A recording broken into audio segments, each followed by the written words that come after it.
Conclusion inevitable.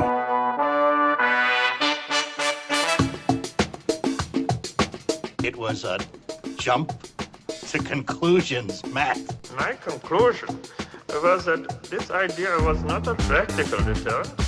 My only conclusion can be that it was a Sith Lord. In conclusion. Hello there, folks! Welcome back to In Conclusion, the only movie podcast that replaces a fun down-home diner with a Mercedes-Benz dealership. I am Dan O'Keefe, and joining me, as always, is newly minted dog supervisor Anna Otto. How are you, Anna? You know, Dan, I have significantly more scratches than normal because of the dogs, but I'm thriving. I'm Good. 30, flirty, and thriving. Just kidding, I'm not 30, and that's not this movie. Speaking of flirty, 30, and dirty thriving, Alex, how are you, Alex? Oh, God, I'm not doing well. I feel physically sick. Alex has taken to the bed. That's how weak he is from this movie. It took all of his physical strength. And that movie that we're talking about today is Blues Brothers 2000. Hey, Dan. Yes? Can I offer a motion? Can we talk about Fantasia 2000 instead? I also love Fantasia 2000. The only thing I remember from Fantasia 2000 is the Rhapsody in Blue song. Great. My favorite one. Yes. Yeah, that's And didn't Steve Martin do an interlude? Yes, he did. Yeah, of course it I did. just watched it like 2 weeks ago. Oh, perfect. So we can talk about that instead of this crap. No. So, Fantasia 2000 released on August 14th, Oh, 1999. No, the movie we are talking about is Blues Brothers 2000, which was obviously released in 1998. I was a strapping young 3-year-old. Dan, you weren't even born yet. I was one. Oh yeah, that's right. Sorry, I forgot. I got confused about whether or not you were a New Year's 1998 baby or a New Year's 1997 baby. Yeah. I will say, I read a review of this that the title is a third correct. Sure, they play the blues. There are no brothers. And it does not take place in the 2000s. A third correct. Oh my God. This movie very much takes place during the Clinton administration and the economic circumstances that revolved around the Clinton administration. Can we also say, though, that this movie is really diverse, and we applaud that. I was, like, shook about it. I was like, sometimes I think that movies in the 90s and TV shows in the 90s were more diverse than they are today, which, like... I mean, the first one was also diverse, too. Yeah.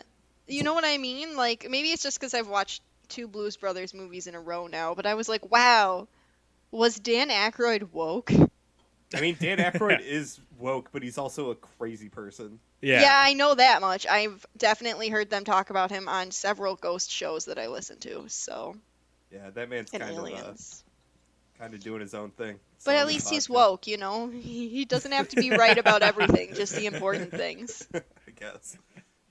Put that on his epitaph. Dan Aykroyd. At least he was woke. Yep. So, yeah, Blues Brothers 2000, directed by John Landis again, written again by Dan Aykroyd and John Landis. No longer featuring John Belushi. He passed away before the release of this film. Also... In the opening credits, when it said for John Belushi and a couple of other people, I think John Candy, and I can't remember who the other person was. And Cab Calloway. Oh, I was tearing up already. I was like... They opened with that dedication, and I... Okay. Yeah, the opening also made me cry. Like, the whole movie. Oh, yeah! Okay, Dan, you might want to just get into the opening. I'm diving right in. Okay, so the movie opens up with Elwood being released from prison after serving 18 years, and Alex immediately started crying. Not out of sadness or out of but out of oh my God. Look, am I correct? Yeah, look, you compare it to the original one, right? Like, it builds up, right? It builds up to this big grand moment where the gates open and Joliet Jake is standing like with a heavenly light behind him, and you get this awesome song, and you don't have opening credits. It's just, you know, Jake and Elwood and the Blues Brothers. That's all you need. This takes its sweet ass time, and it's not fun to watch. No, it's sad though. You're getting the sadness. They're having that moment to R.I.P. their friend, you know. But like, they don't even say Jake's dead or anything. Like, literally, Frank Oz just walks out, puts his arm on Elwood, and Elwood just puts his head down. Like, okay. I guess that's just because, like, if we'd been, you know, with it in 1998 instead of literal infants, I think we would have been like, oh, this is sad because he literally just died. And now it's 2020, and we're like, yes, he, you know, like, there was a death. But John Belushi passed away. What? John Belushi did not just die. Yeah. He died 2 years after the original He died Blues in Brothers. 82.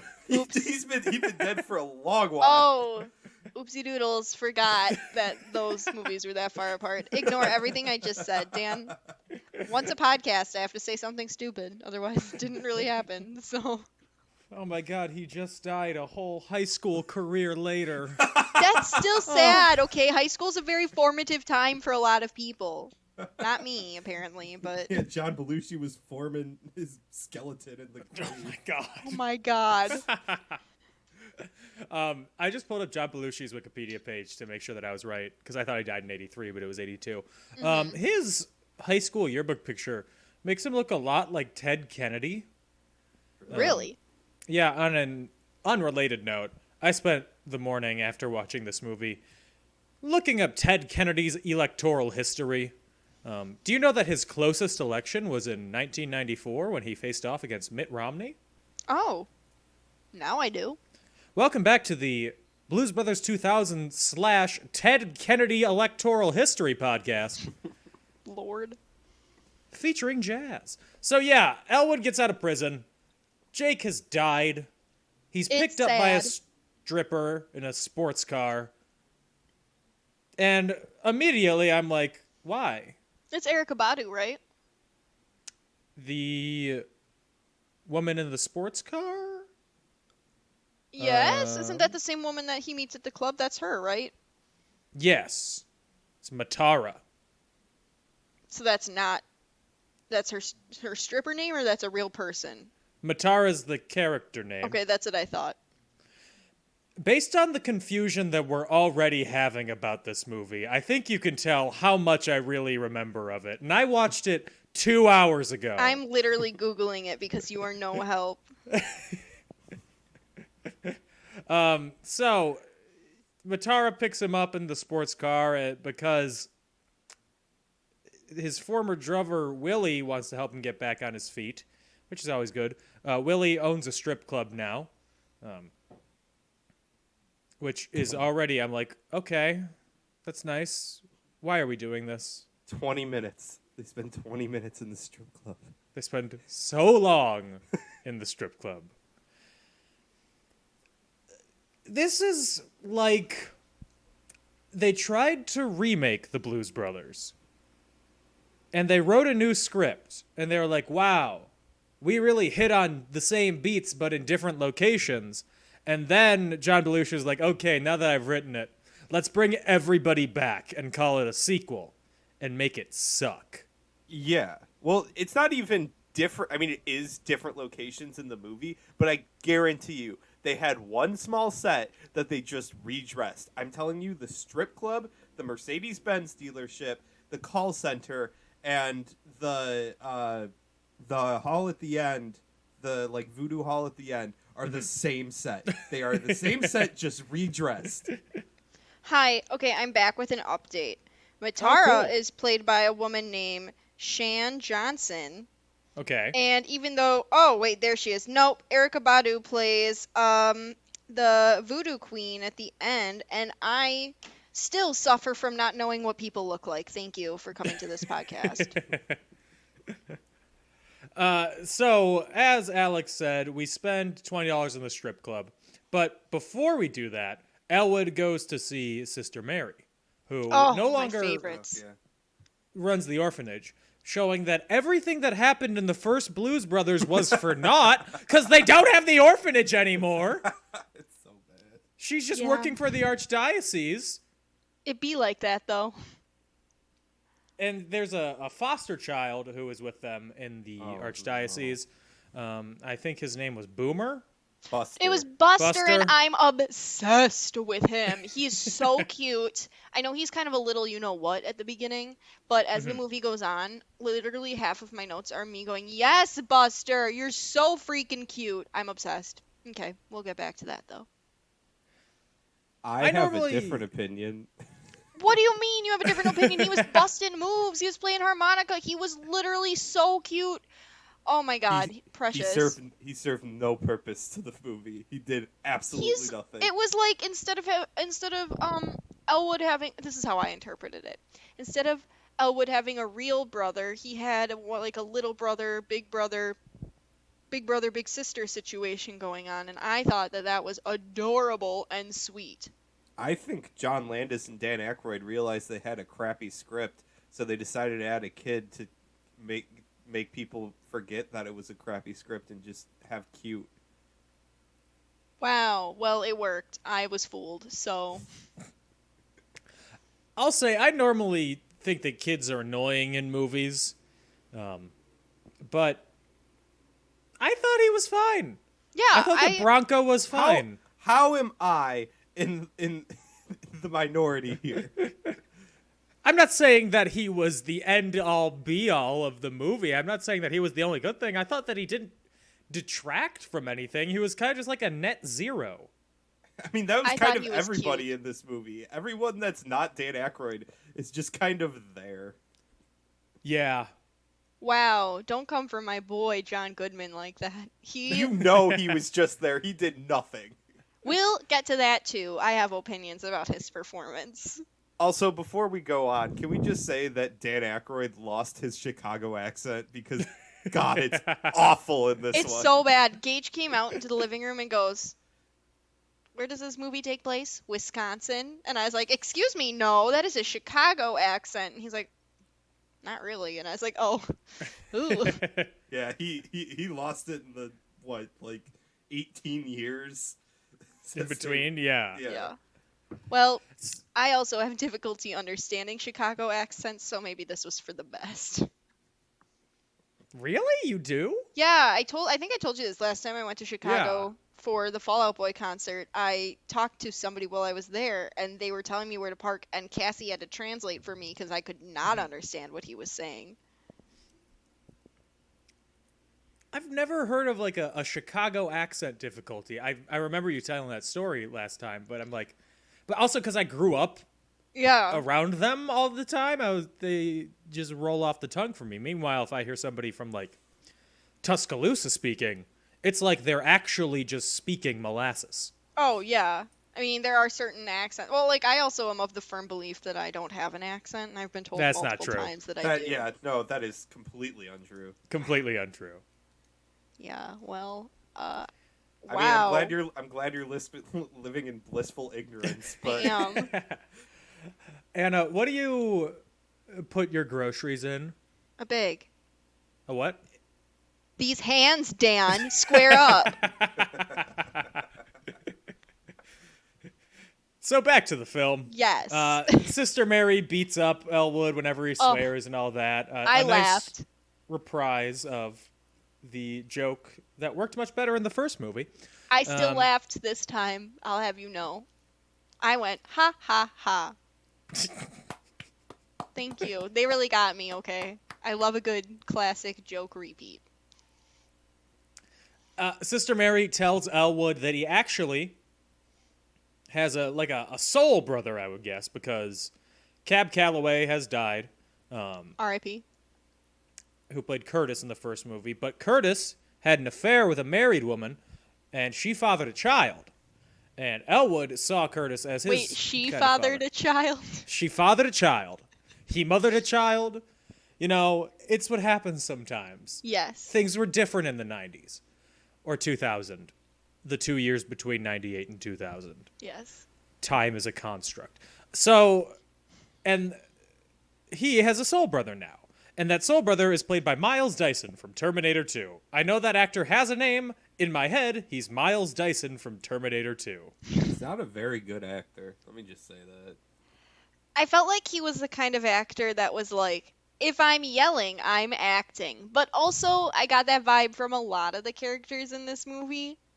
Yeah. I felt like a lot of people were phoning it in. Like, even John Goodman at times, I was like, this isn't your best work, sir. Yeah, well, nobody thought this movie was gonna be good. I'm pretty sure Dan Aykroyd and John Landis, when they were making this movie, thought it was gonna flop. So I was like, then why make it? Yeah, that's a little silly.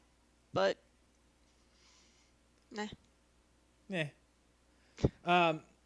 Yeah, actually, I think that noise that we just make it completely encapsulates my opinions on this movie. Just a Nah. Nah. Oh, mine's more of a. Oh. So Elwood goes to track down his soul brother, who is a police I just keep picturing sergeant. Drake and Josh. Who was a police sergeant for the Illinois State Police, not the Chicago Police Department, because they did not allow the usage of their logos in this movie after what happened in the first Blues Brothers. Yeah. Okay, side note, if he's a cop, you'd think he'd be smarter than to carry $500 in cash in his wallet. Like, you're in a big city, you know that people's wallets get stolen all the time in big cities. I've never carried more than, well, I'm also, you know, a millennial / cusp of Gen Z, question mark? I don't know what I am. I'm young. I don't carry hardly any cash because I'm scared of, you know, getting mugged on a Tuesday at the dog park while I'm working. So You're scared a small child who is unneeded will pickpocket you. yes, I'm scared of children. Thank you. Hey, it was 1998 or 2000. It was a different time. We were in the Clinton economic boom. Yeah, well, I feel like a police officer would know better than to carry that much money in their wallet, but what do I know? So, yeah, Elwood doesn't pickpocket him. He goes for $500 because he wants to buy a car. But instead, Bronco Boy, Buster... His name is Buster, like the rabbit in Arthur. Buster Brown steals his wallet. And then his brother does not want to join the Blues Brothers. He instead throws him out of the building. Elwood goes to the car dealership and buys a used police car from... Alex, did you know who it was? B.B. King. Yes, B.B. King. He stood by him, and he bought a police car. Thank you for coming to this podcast. Be sure to tip your waiters, because that was my only joke. Wow, Dan, you really killed it. You really killed it. Thank you. Oh, Wait. boy. Wait, do you think B.B. King sang "Stand By Me"? Did he not? Oh, That's boy. Ben E. King. That's Ben Oh E. my King? God. No! This is... Oh, man. Wrong King, bud. Oh, no. Let's see. At least I didn't think it was Martin Luther King. Oh, my God. I got the first initial right. Yeah. I'm just gonna go pass away now. Thank you. Okay. So he gets the car and then he goes to recruit the band back together. And this brings me to one of my main issues with the movie. Mm-hmm.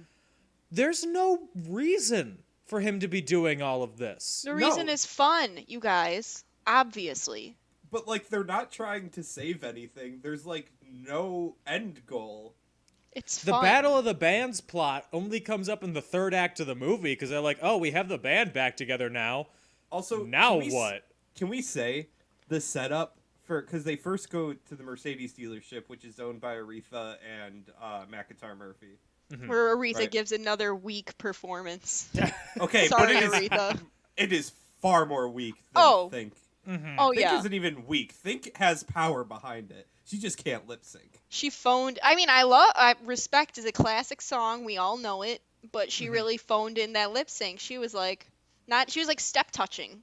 She wasn't even doing her backup. Her pips were really, I know she's not the one who had pips. That's Gladys Knight. We love Gladys Knight. But her metaphorical pips were the ones who were really bringing the dance. You know what I'm saying?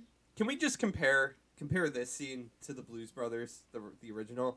The original, McIntyre Murphy and Aretha Franklin are in a fight, and she's like, "You better think about what you're saying. It makes sense."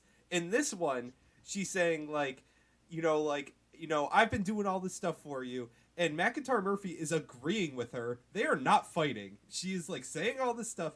He is agreeing with her, and then she's like, "You better show me some respect." I'm like, "He is. He's agreeing with you." They're There's like, no need for this song. Aretha has created banger after banger. We got to showcase her two greatest songs of all time, her most famous song of all time. We got to find a way to put it into this group, or to this show, excuse me. And so they did. They did what it took. They puzzled it together. It was a reach. Yes. It was more than a reach. They literally, all they needed to do was just have McIntyre Murphy start arguing with her, and they couldn't even do that. They threw it out. They were like, "Nah, we can't repeat that scene again. It could have been that he was agreeing and arguing with her. If they really want to do that, like, I am respecting you. You aren't realizing that. Perfect. There's at least some reason for her to start yelling and singing. Not yelling. Maybe she but wanted just to singing. look like a tough lady in front of her friends. Let's take the trope of how men in shows are usually portrayed and take it and be like, "Aretha, we're going to mix it up. You're going to be the one who's trying to look tough in front of your friends with all your couture bags and your designer clothes. Let's go." But then, when the song ends, she's just like, "You can't go. Actually, you're gonna be sad. Okay, you can go." Yeah, I did see that. I was like, Heck? where did I put it? Where is it? I put something in here about I just that, want to swear. say that I'm going to start referring to my friends as my metaphorical pips. Yes. To use the lexicon that you just created, Anna. Oh, I think that's a great way to... Actually, my dad just uses that every time he sees like a singer with their backup dancer. He calls them their pips.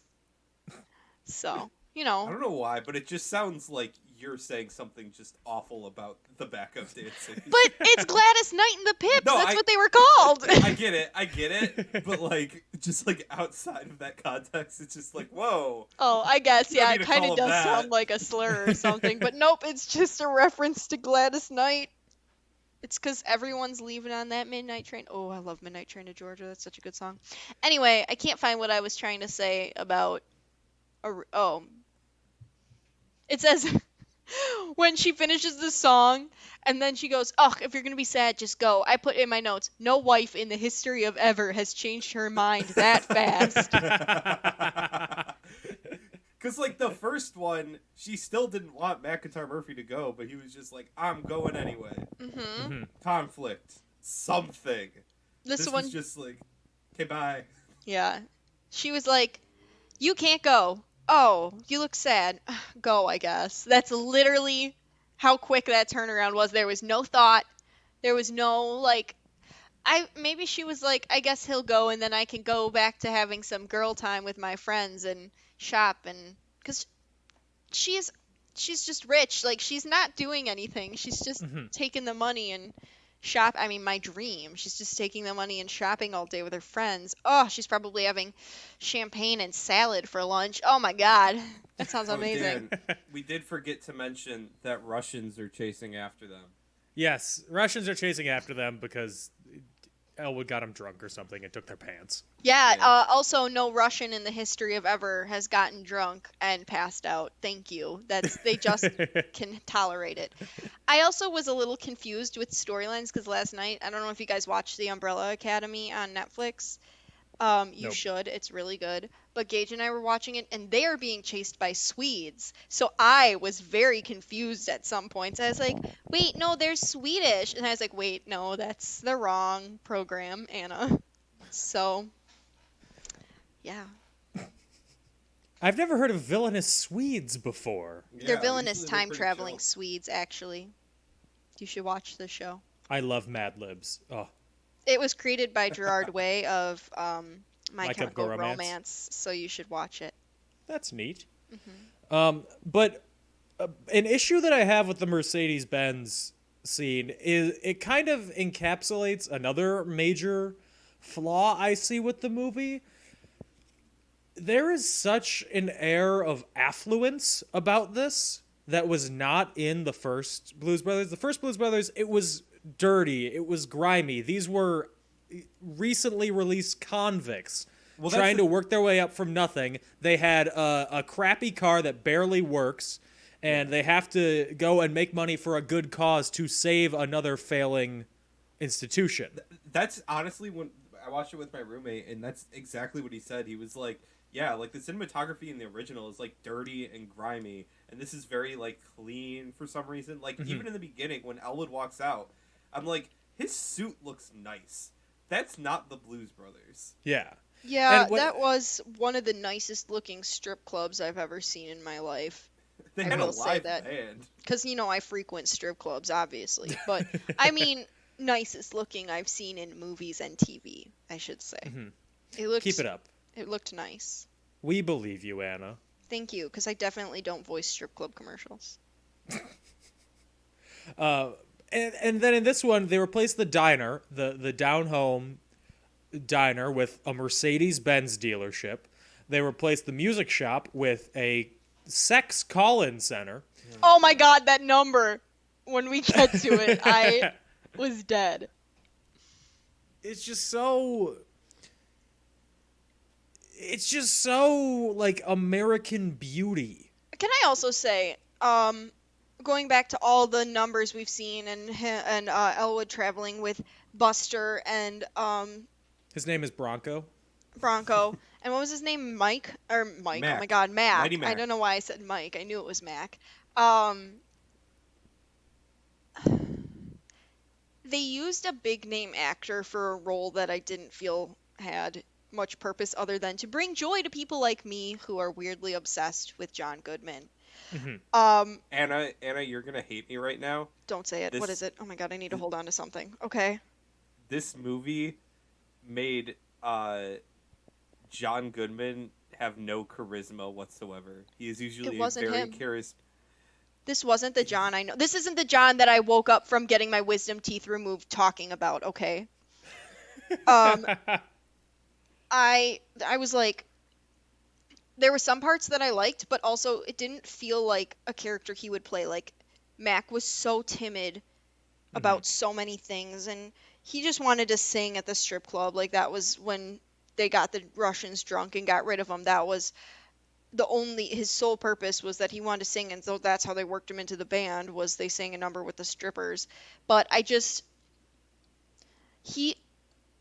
look at John Goodman. Here I am, I'm picturing him right now. I don't see a timid man, I see the Cyclops in Oh Brother, Where Art Thou? I see the father figure in The Righteous Gemstones, which is on HBO, and they're releasing a second season soon, and it's really good. It's very good. Yes, and I see, like more of a tougher, rough around the edges character. This character was so timid, I felt like it should not have been... I didn't feel like it was a character I'd see in the Blues Brothers, because John Belushi was such a non-timid character. Does that make any sense? I kind of rambled, but...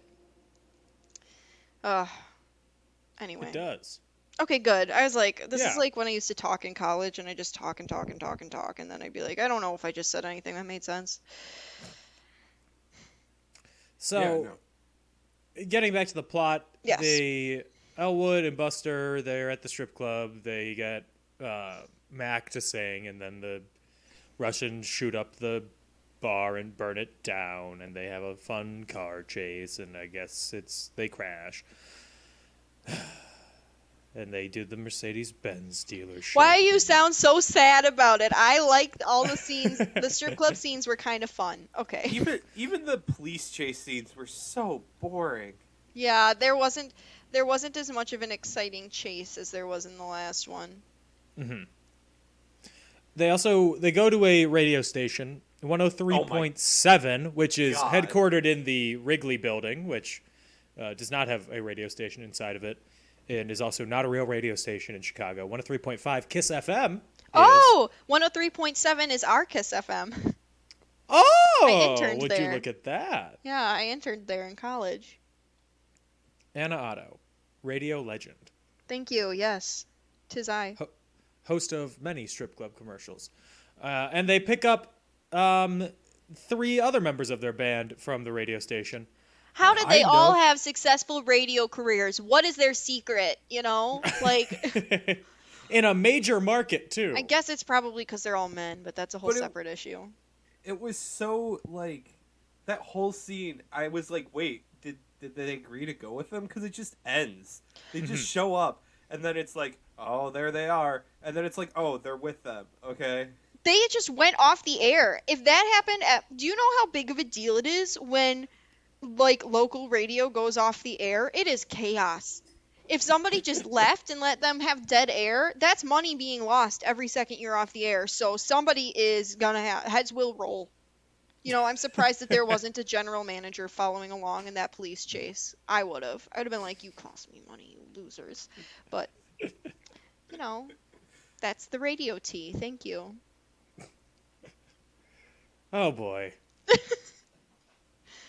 We're not even halfway through the movie. I know. Oh, okay. Ugh. That was one complaint I had, is it did move a little slow. When I got to the Mercedes scene, I rolled my mouse to see what I was at, and it was like, you're 30 minutes in, and I went, excuse me? So. Basically, what happens is they keep going forward. They're being chased by the cops because there's Elwood's soul brother wants his $500 back and wants to put him in jail because he's a recidivist, which they do mention in the movie, and I'm happy they do because recidivism is a real issue. I actually don't think I know what that means. It edit is this out, reincarceration. Thank you. Okay. Yes. They come across a militia of Confederates, neo-Confederates, who are planning to bomb someplace with a boat. And because post offices with a boat.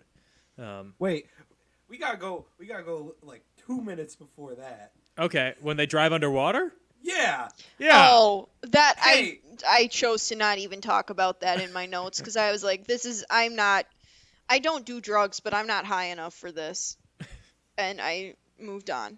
Like, okay, the original one. The car was magic. We can all agree with that. But it was like based in reality, sort of. Like the things it could do, a car could not do. Also, wasn't Buster in the trunk? Yes. Yes. He would have drowned before they did. He should have been dead. Thank you. That would have been a much better movie. I'm horrified. Okay.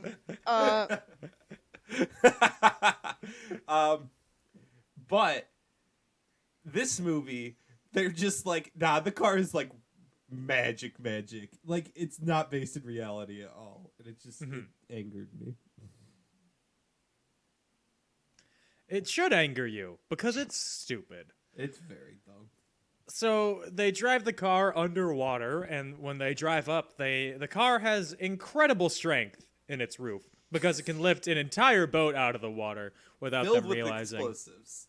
Yes, and Daryl Hammond is the leader of these Confederates, and he doesn't want his members to shoot at the car, because, you know, there are explosives in the boat. And then nothing really happens, and then he tells them to shoot at the car, which then causes the boat to fly up and land directly on Daryl Hammond and explode. And please remember that a boat landed on Daryl Hammond and exploded. He should be dead. Alex, Wait, did he not die? No, he was at the end. He was? I wasn't paying that close attention. Yeah. Alex, the way you're gripping the mic shows me that you're really stressed out. I'm so stressed out. This movie, I literally screamed when this movie was over. Oh my god. Okay. So the band, they continue on their way. They get booked as a bluegrass band and perform the show anyway. They perform a bluegrass song, which I think is good. I like how the song goes. I like their performance. But as they do, the 4 horsemen of the apocalypse show up. I had to pause the film because I was like, what? First of all, I was like, the skeleton horses and the skeleton cowboys are a whole mood. That's like me, my aesthetic. emo but make it country. Um, but also, why? Why? I saw the clouds forming and I was like, what fresh hell are they about to serve? And it was that, and oh boy, that mean, scene was so will weird to me. I will say the puppets were pretty decent. They I did were, enjoy They the were, puppetry. yeah. but like, why? Because this movie is a hell movie, and I hate it. Well, Also, if those are the four horsemen of the apocalypse, they're like my ideal Halloween decorations. We also skipped over the whole Blues Traveler scene that Yes. didn't even have any Blues Brothers in it. It's just Blues Travelers jamming for no reason. Why'd they have to give us the runaround? Well, It was a surefire way to speed things up, but all it did was slow the movie down. yeah, like, it's... the thing with the music in this is, like, a lot of it is in the background, so you can't really enjoy it very well. They play the Perry Mason theme song when they're Yeah. dropping the bodies off in the alleyway, and I'm like, I just want to be watching Perry Mason right now. Why are you doing this to me? Well, Dan, I think they think most of the people who are watching it aren't going to be 1,000 years old like you are. Hey, the new Perry Mason that's on HBO is fantastic. I'll take your word for it. It's I great. like, I love it. your comb over, Anna. Thank you. It's because I'm sweaty. Anna has been combing her not bangs, just like the hair from the side of her head, My baby hairs. across her forehead. Yeah. And it looks like she works at a convenience store third shift and Thank is you. really trying to hide the fact that she went bald 15 years ago. I did, you know. And me and my Zumba church ladies, we were really going hard this morning, okay? And it's over Zoom, so it's in my sweaty apartment. Anyway. So after they perform the show, they, again, evade capture from the cops. But then they end up at a tent revival where James Brown is. This is a bad scene. This scene, first of all, I think they really just wanted to invite James Brown back, and this was the only way they could work him in. Look, I'm going to say real quick, I was expecting James Brown to look like Bones. He did not look that bad. No, he looks fine. His hair looked like a helmet, though. I was like, how much Oh. hairspray do you think they use on that? I'm guessing it's a wig. How much hairspray? Yeah. How much hairspray do you think they use to hold that baby in place? As many cans of Aquanet that they had. Oh, God, at least 5. Like, the way he dances, he didn't really dance as much in this scene, but Most he's- people didn't. yeah, some people were really getting down. I was like, I'm tired from watching this. Holy cow. Oh, I was exhausted. Everybody was leaving it on the dance floor. But yeah, let's talk about what other craziness happened. What would we use to describe the scene? Like An Stupid. ascendance? Stupid. yeah, Extremely stupid. is that the sentence? Extremely stupid? Yes. And incredibly close. Oh my God. I would call it, I would say maybe, Man, I can't wait for Extremely Loud and Incredibly Close 2000. oh my God. The prequel. Set in 1998. Is Tom Hanks in that movie, or am I dumb? Yeah. Oh, Tom thank Hanks and God. Christopher Plummer. Oh, wait, yes, I do know who Christopher Plummer is. I was about to be like, I don't know who that is. Yes, I do. I've seen Sound of Music. Tom Hanks is like You the know only... Christopher Plummer and his brother, Luigi. Get out of my face. I'm so upset. Dan, you made up for your Ben E. King, the PB King joke. Oh. Anyway. Is this like, I don't even know. Dan, what happens in this scene? What happens in this scene is Miles Dyson from Terminator 2. He catches up with the blues band, the brothers. And he The catches Naked the Brothers spirit. band. Oh my God. We just watched Hereditary, and I could not stop thinking about the Naked Brothers band. Okay. And as he gets in there, he starts feeling the power in the blood. I The think that's Holy Spirit takes him over, right? Yeah. The spirit in the blood, and it takes him over. And not only does it take him over and does he have like an out-of-body experience, no.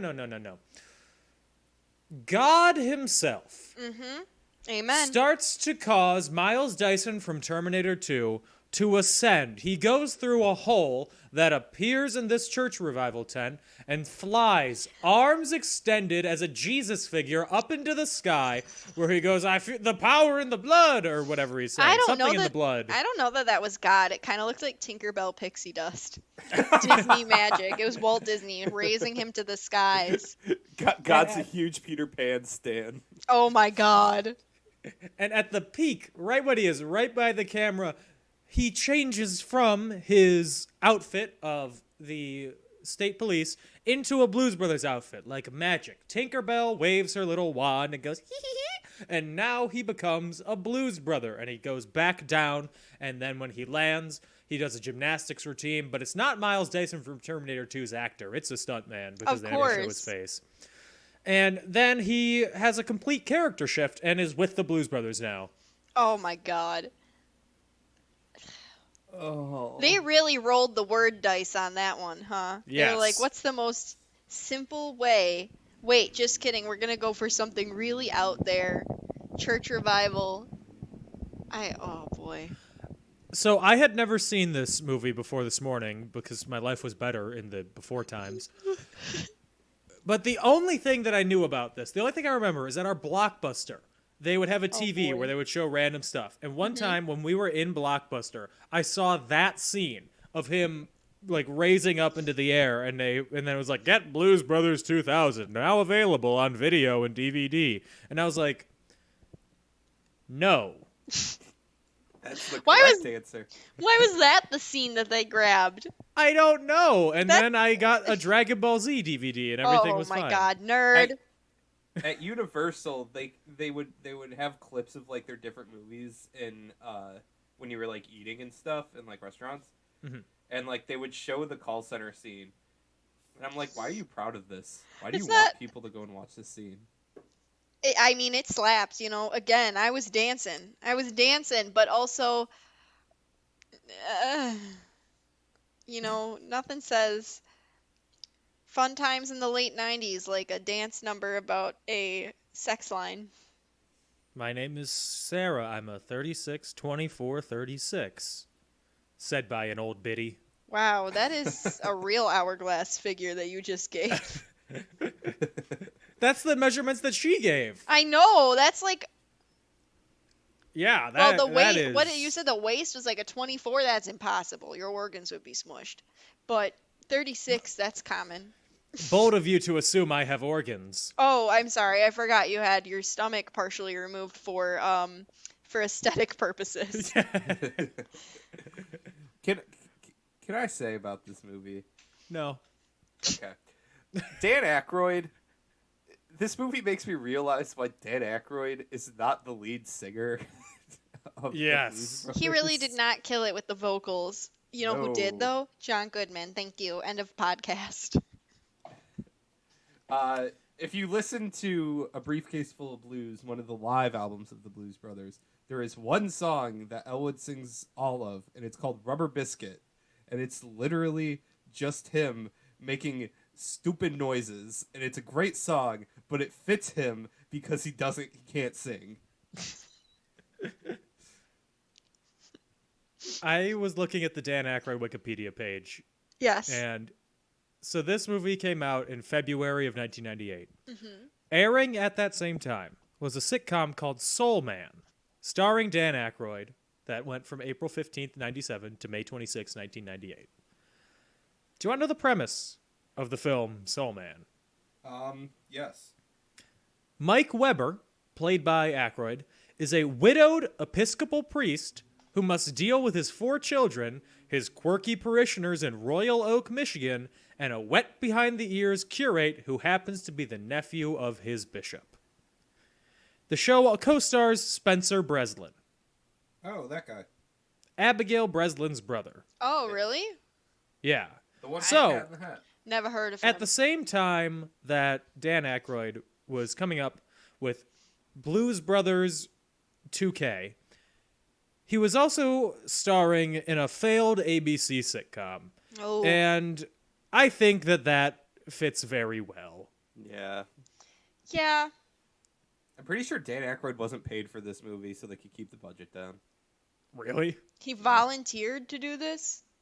Yeah. Well, they're hiring all these big name stars, so yeah, that's gonna pop the old budget on up. But like, that's the thing is like the cameos are perfect in the original one. They let them be their own thing.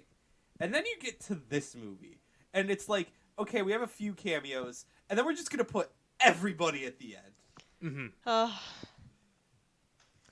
Let's get to the end. So, in the third act, they introduce a Battle of the Bands plot, which never came up beforehand. And they go to the Battle of the Bands, but they have to convince the voodoo priestess who is to allow actually them... Erykah Badu. Who is she? She's a singer. Okay. She doesn't She sing dated- at all in this movie. She dated Andre 3000 and he wrote a song about her mom, in case you were curious. Is that what Miss Jackson's about? Yes! Oh my gosh. Oh my god, I'm so proud of you for knowing. Yes, that is what Miss Jackson's about. Huh, that's neat. That's my fun fact for the day. We also get Paul Schaefer back because John Belushi died, so he was able to join the band again. Oh, I thought that the reason that he couldn't have been in the first movie was a scheduling conflict. It might have been that, but I think also he did something that John Belushi didn't like, and he didn't want him in it anyway.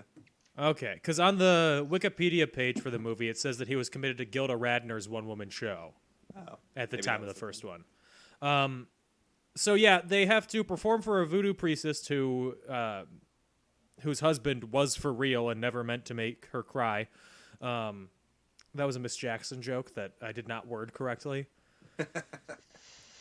And they're like, oh, we don't perform Caribbean music. So then she forces them to perform Caribbean music. And I don't know what that is, but it's not Caribbean music. No. No, they become literal zombies. They turn green and get forced to perform. And What the is this song's movie? fine. I don't know.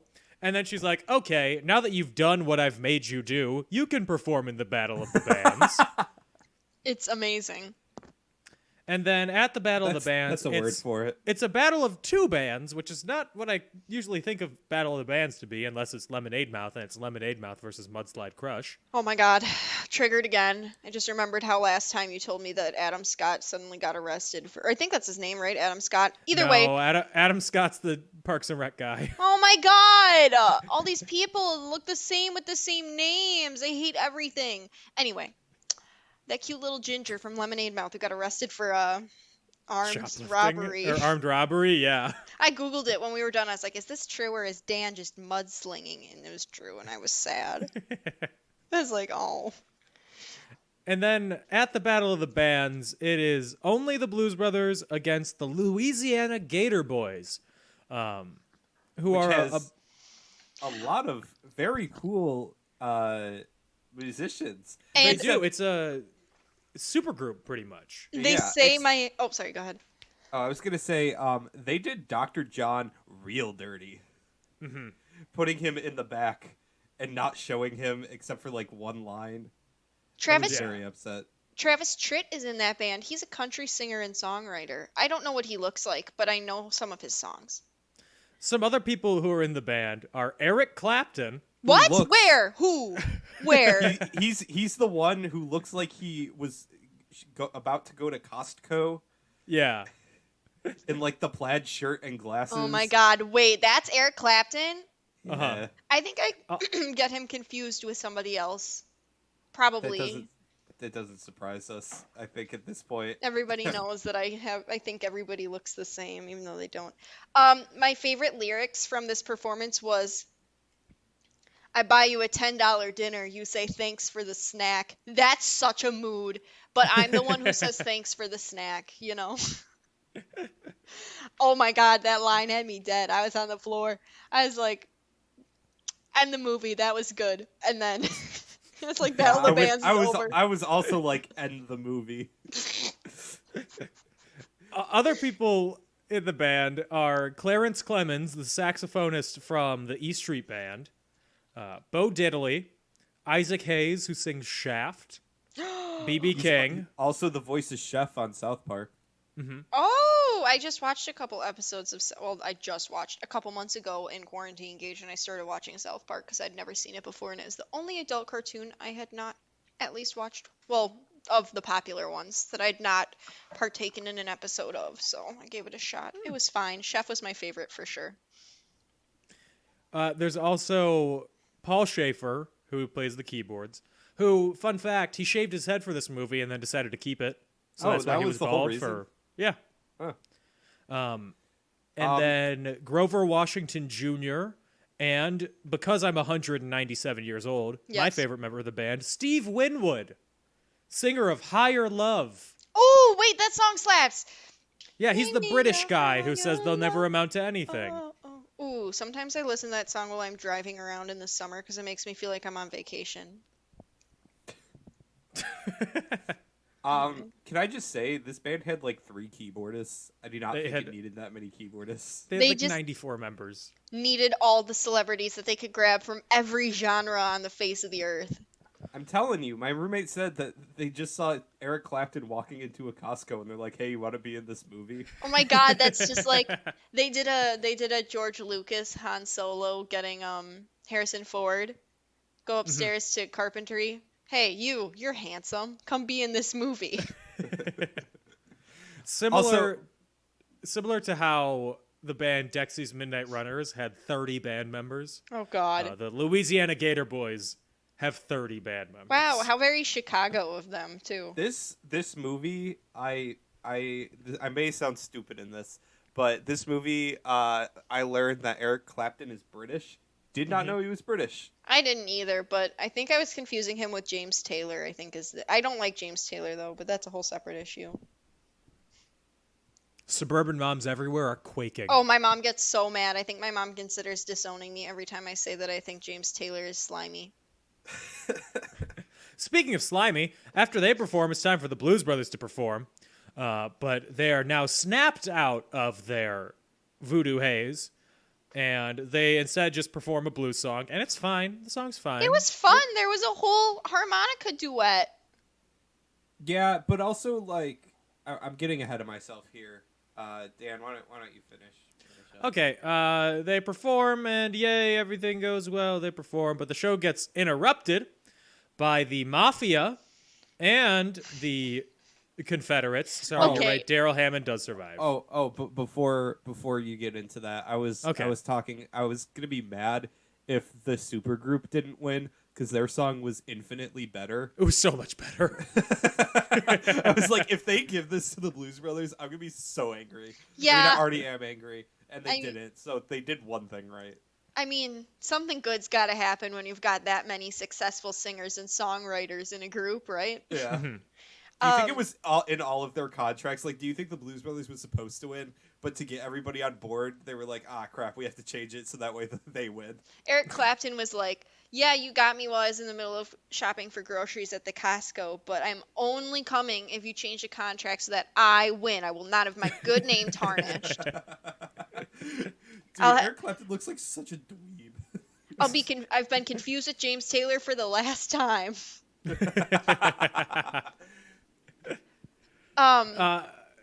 Then Queen Musette, Little Miss Jackson. I forgot what the actress's name was. Erica Badu. Yeah, Erica Badu. Oh my god. Bada bing, bada boom. I They get turned into rats. Yeah, the Confederate guy who's like, if you try any of that magic on me, I'll show you what for. And she just turns him into a rat. I was like, what did you think you were gonna do? Not turn into a rat? It just resolves. Like, there's nothing. It's nothing. It's a nothing movie. I'm having an existential crisis of God. how nothing this movie is. Alex, don't hurt yourself. You look like you're gonna have a brain aneurysm. I'm gonna have an Give yourself aneurysm. an aneurysm. I couldn't think of what I was gonna say. I almost said brain explosion. They're like, Speaking of a brain aneurysm, do you want me to get to the final plot point of the movie? Hit I'm us, gonna Dan. scream. I'm gonna scream. Hold Dan. it in, Alex. Hit us, Dan. The police are chasing them because they think that Elwood kidnapped Buster Brown. He low-key did. Which he did. That's he committed a crime. So to get around this, they go, okay, why doesn't Buster kidnap Elwood? And then they drive away. That literally makes zero sense. A child cannot kidnap an adult. And then the It's movie called- just ends. It's They called just smile at kidnapping. each other. It's Well- a nothing movie that leads to nothing. Do you think they were trying to set it up for a third movie? And No. Then, oh. Absolutely not. Alex lives in California. He could storm the grounds and be like, "Excuse me." I work at Universal. I Yeah. work on the lot. I could say these things probably. Yes. This movie was nothing. It did nothing. It had no plot. I mean, the Blues Brothers kind of didn't really have one, but at least like there was an end goal. There was a Yeah. thing they were working towards. This was just like, let's go here, let's go there, and then the movie ends. I thought does it was nothing. cute though. Like it was. It does nothing. guess- It's a nothing movie. Alex. It's nothing. Oh It my wastes God. my time. It Oh my wastes God. all of our times. It was a nothing movie. I'm so angry right Alex now. needs like a cool cloth to calm him down. Oh my god. I need a cookie. Oh my god. Look, Look. I liked the storyline of Buster and Elwood becoming What brothers. storyline? Oh! There was no storyline. It was nothing. I There was thought- nothing to do anything. They didn't do anything. They they just were drove brotherly. around. They drove around to a set that when they just redressed every single time to make it look like it's a new place, but the layout's the same because it's the same set and it's nothing. They do nothing. They go nowhere. They do nothing. They waste my time. Your blood pressure is through the roof right My now. blood pressure is already high. Oh my god. I thought like, Elwood, he has become like a brother figure to Buster, and I thought that It doesn't matter. This movie is nothing. You will forget about this movie. This movie will stay in your brain for maybe another day, and then slowly it's going to fall out. And then you're going to be like, I don't remember watching this movie when you go back and look at all the podcasts you recorded. And it's because it's a nothing movie. So you're It saying sucks. that on the Thursday when this is released, I'm gonna go. When did we record this? Yeah. You're going to be like, I don't remember watching this movie because it's nothing. It's a nothing movie. Oh God. What's this movie about? I mean, like I said, it's not gonna be in my top John Goodman films. It's no Monsters Inc. It or shouldn't be in Monsters, Inc. any John Goodman films because he's literally just a statue. I wouldn't even say John Goodman's in this movie. Oh, he man. just stands there. Yeah. Okay. The more I think about it, I love him. I love John Goodman. He's on my list of favorite actors. He's just a name in this movie. They used him. He was used. No. Well, yeah, he was used in like the bad sense. He Yeah. wasn't used. No, he they wasn't used utilized. him like no, they used him in the sense that they used his name to pull an audience. Oh, now I'm sad. He doesn't need my tears. He's richer than I'll ever be. But like, Nothing movie.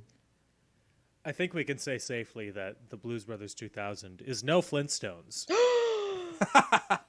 oh my god. I would much rather watch the live action Flintstones movie than this god awful piece of trash. What is it like the Simpsons? Oh my god, the Flintstones go to Viva Rock Vegas. Yeah, but Viva that doesn't Rock have Vegas. anybody from the original live action because the live action one was bad.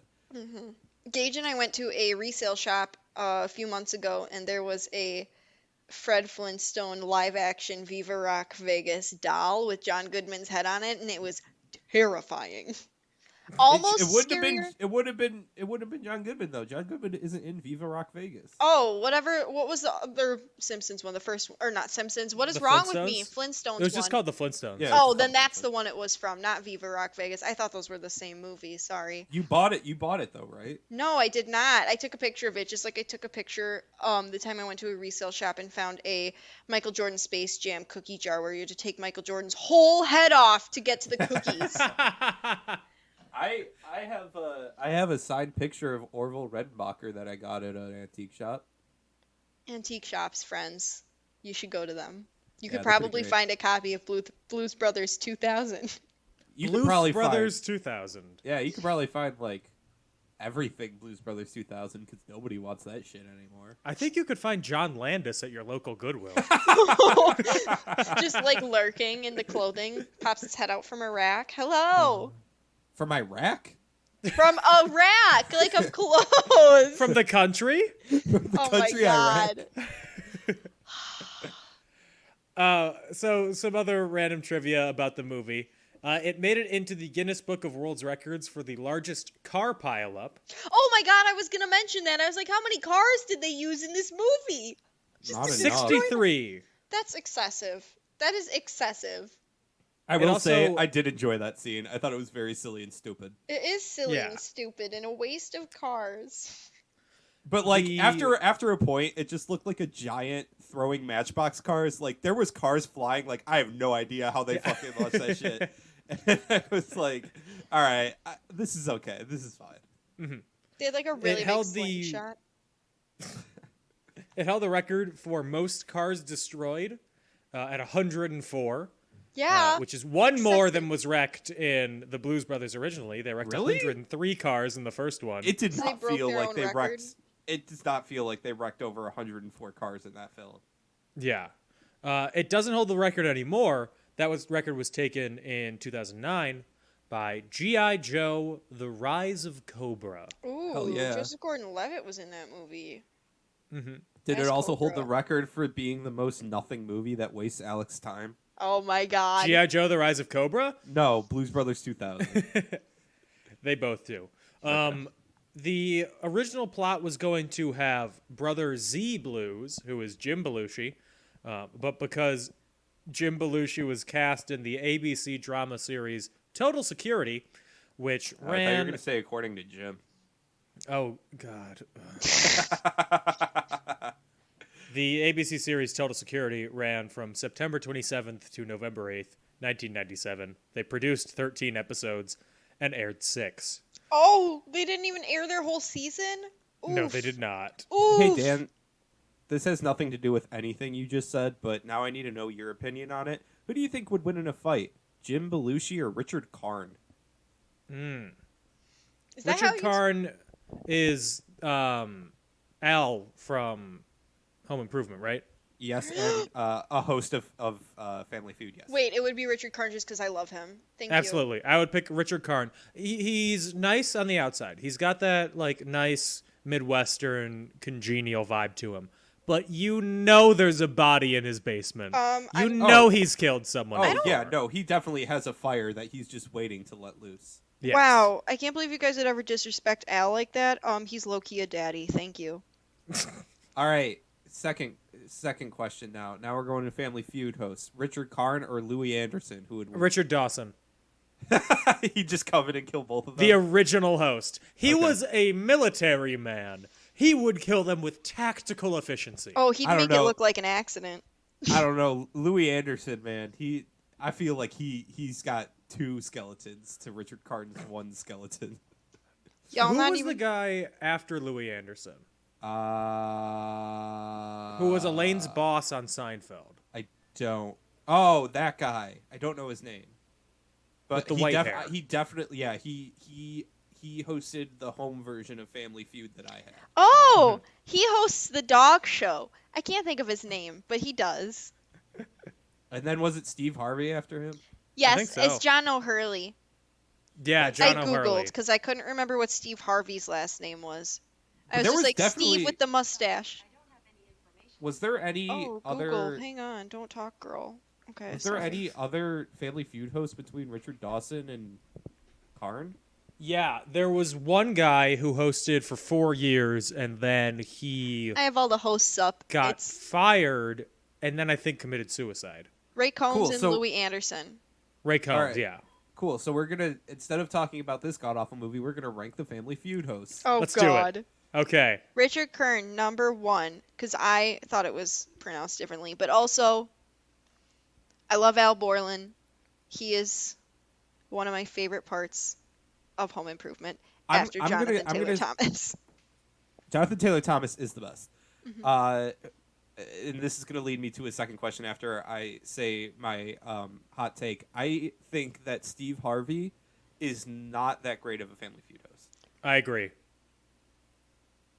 I think he plays into his persona too much, and anytime anything out of the ordinary happens, he has to take like a 5-minute pause to like react to it. Yeah. And it slows the pacing of Family Feud.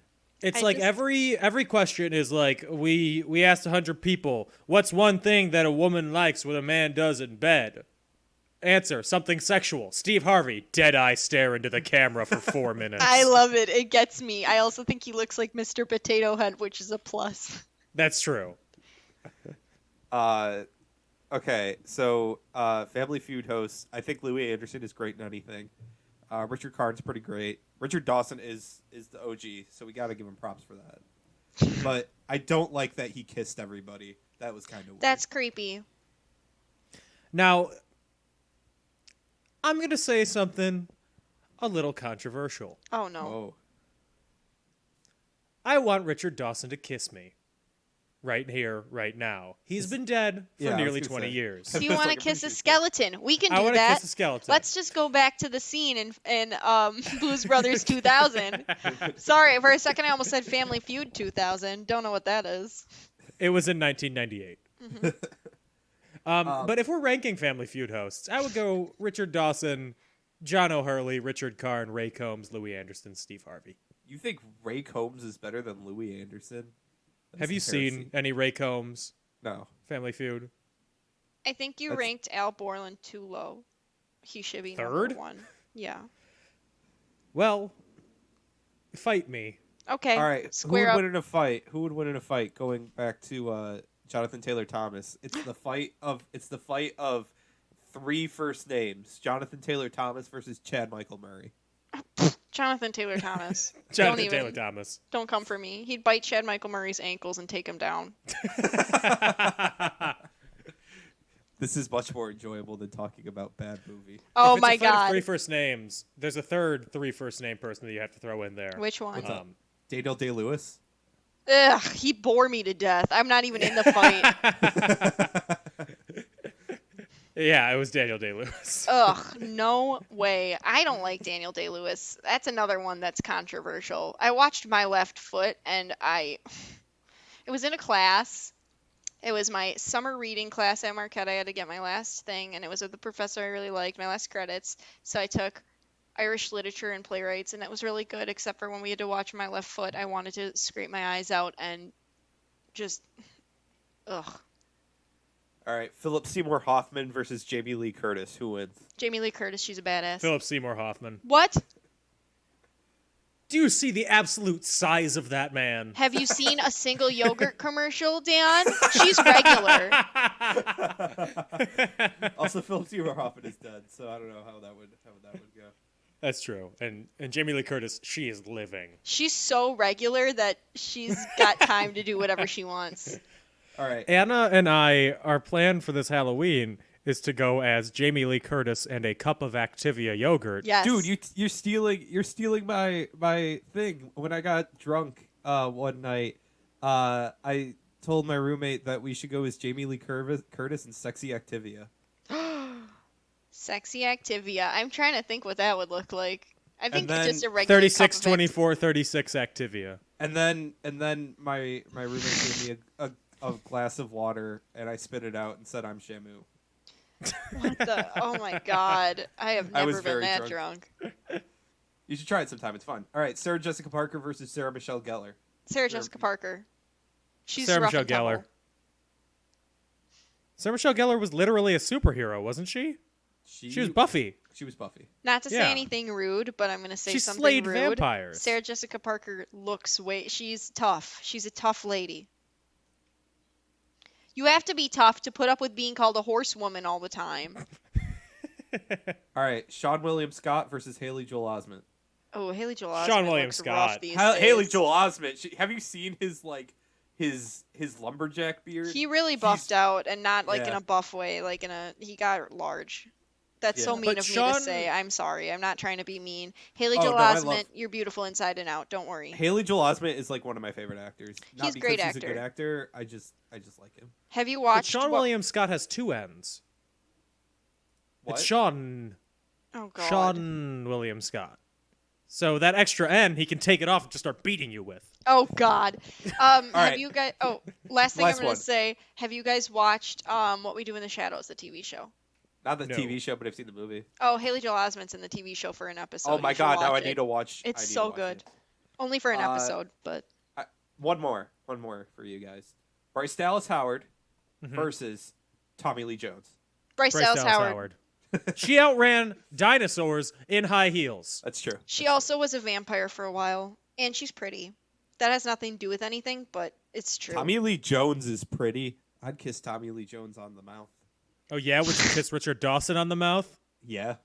Coward. Wait, I you said yes. Open Okay, mouth kissing so- Family Feud hosts. Anyway. I mean, so based on the fact that we're now talking about open mouth kissing Family Feud hosts, I think you can tell that we're done with this movie. Yeah. Yeah. This movie, Blues Brothers 2000. I went on my I rant. want to say, I raised my blood pressure. I'll say right now, I'd like to see a replacement of Buster with Jonathan Taylor Thomas. Thank you. Absolutely. Yeah, that 100%. that was the squeaky wheel that needed the grease. If they just Yeah. replaced Buster with Jonathan Taylor Thomas, the movie would be perfect. Absolutely. What a good. What a about sexy John replacement. Goodman with Jonathan Taylor Thomas? No. Nah, that would be leave John Chad Goodman. Michael Murray. What if we replace everyone in Blues Brothers 2000 with somebody who has 3 names? William Howard Taft. Oh my Jada God! Pinkett- In his Jada Pinkett bathtub. Smith would probably play the voodoo. She would, yeah. Mm-hmm. Or the dancer. Yeah. The movie made $14 million. Yeah, that's about right. It was screened out of competition at Cannes. What? Right? Okay. Don't know I how don't that know. got there. Yeah, Alex, out of 5 bads, Exploding what do you cars. give this? Oh, okay. Yeah, out of 5 exploding cards, what do you give it? A 0 because it's nothing, so it should be treated as such. Okay. Anna? Like a 2? I like. I thought you said you liked this movie. I A did, 2 but is you not guys liking. bullied me into submission. Good. I liked it. I was gonna give it a 3.5, and then I got scared, so I gave it a 2. You were scared I was going to yell at you again? Yes, Alex, I was. God, I'm trying to save whatever possible chance there is of a friendship. I'm so sorry. Nah, we're still friends. I'm just going to Oh, thank hardcore God. judge you every Oh, single I'm gonna time I be see bullied for the rest of my life because this whole episode, people are gonna be like, "Oh, so you liked Blues Brothers 2000, right? Ooh, you. Ugh. maybe you should consider talking to someone." And I'll be like, "No." They're going to see you walking down the street and cross to the other side so they don't catch whatever it is. I know. They're gonna be Anytime- like, "That woman is sick." If you ever invite me on this podcast again, I think I'm only going to pick movies that have a movie in the trilogy or sequels or whatever that has 2000 in the title. So next time, Fantasia and Fantasia 2000. There's The no time plot after to that- those movies. That's cool. And then the next time after that, Pokemon 2000 and all the other Pokemon movies. Absolutely, I would do that. I cried so hard watching all. I had one of those Pokemon movies on VHS, and I cried. That was the first movie I ever cried to. When Ash gets turned to stone. Anyway. So yeah, I'd give this movie like a 1 out of 5. The 1's for the music. The music's good. Anything Yeah. else is not very good. Yeah, I guess. My It's 2 fine. is for John Goodman. He's a star. Literally. My 0 is for the nothing that happens in this movie and wasting my damn time.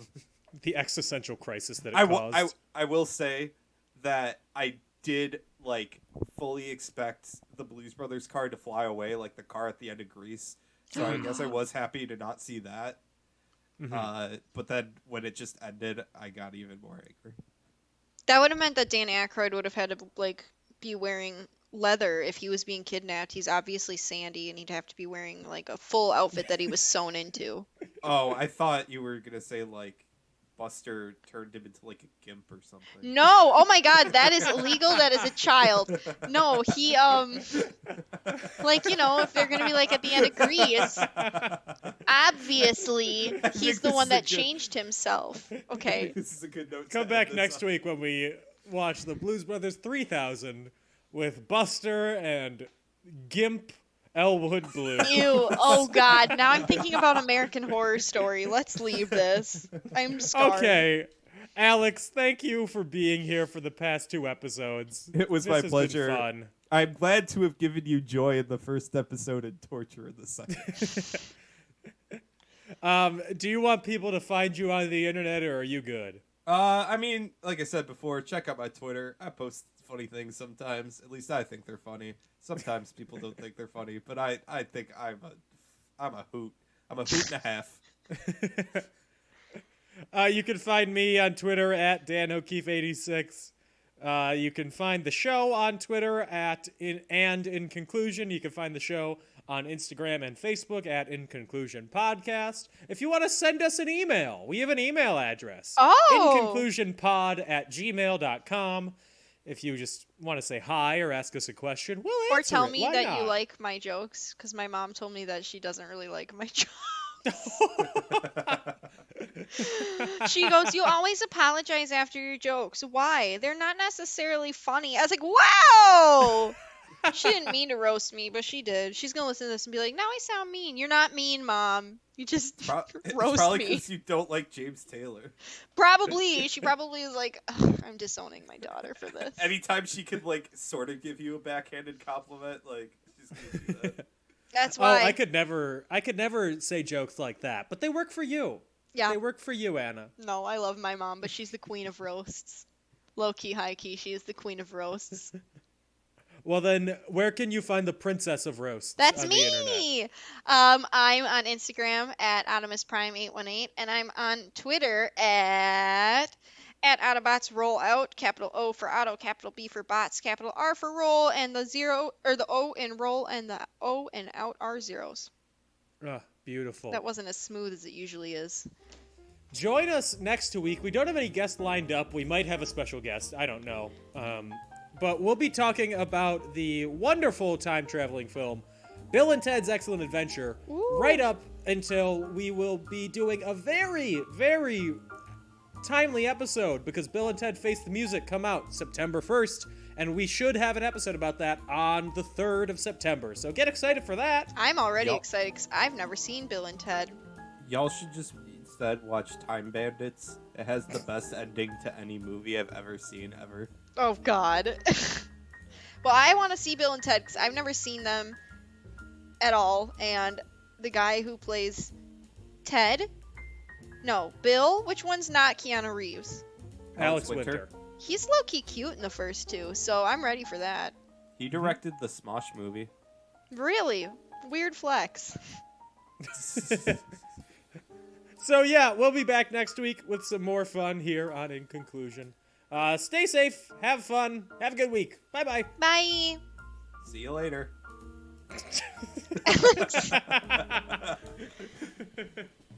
Can I stop recording?